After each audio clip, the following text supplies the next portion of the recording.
আগামী 25 মার্চ শিলংয়ের ভারতের বিপক্ষে এশিয়া কাপ বাছাই পর্বে ম্যাচ দিয়েই বাংলাদেশের জার্সিতে অভিষেক হতে যাচ্ছে ইংলিশ প্রিমিয়ার লিগ খেলা প্রবাসী ফুটবলার হামজা চৌধুরীর। আগামী 17 মার্চ বাংলাদেশে আসবেন তিনি, তবে ঢাকায় নয়, সরাসরি নিজ এলাকা সিলেটে নামবেন এই ফুটবলার। হামজাকে বরণ করে নিতে প্রস্তুত বাংলাদেশ ফুটবল ফেডারেশন। এই ঈদে জামা জুতো অ্যাকসেসরিজের ডিসকাউন্ট। সময় খুব কম, তাই হামজার জন্য কোনো সংবর্ধনা আয়োজন করছে না বাফুফে। হামজা সিলেটে নামা থেকে শুরু করে ঢাকায় আসা, এরপর ভারতে যাওয়া পর্যন্ত তার জন্য বিশেষ নিরাপত্তার ব্যবস্থা করেছে দেশের ফুটবলের সর্বোচ্চ নিয়ন্ত্রক সংস্থা।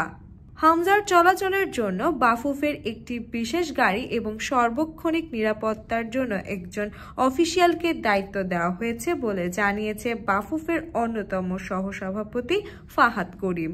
তিনি বলেন, হামজা 17 তারিখ সিলেট বিমানবন্দরে নামবেন। সেই সময় তাকে বরণ করে নেবে বাফুফের 3-4 জন নির্বাহী সদস্য। এরপর তিনি চলে যাবেন হবিগঞ্জ। সেখানে যাওয়ায় ট্রান্সপোর্ট বাফুফে ব্যবস্থা করেছে। তার জন্য বিশেষ একটি গাড়ি ও নিরাপত্তার জন্য একজন অফিস বয় থাকবে সারাক্ষণ। প্রশাসনকেও জানানো হয়েছে। সময় স্বল্পতার কারণে হামজাকে সংবর্ধনা দেওয়া হচ্ছে না জানিয়ে ফাহাদ করিম আরও বলেন, সংবর্ধনা দেওয়ার সুযোগ নেই, সরাসরি এসে ক্যাম্পে যোগ দিবেন। যদি 17 তারিখ সরাসরি কিংবা 18 তারিখও ঢাকায় আসতেন, তাহলে সংবর্ধনা বা অন্য কিছু দেওয়া যেত।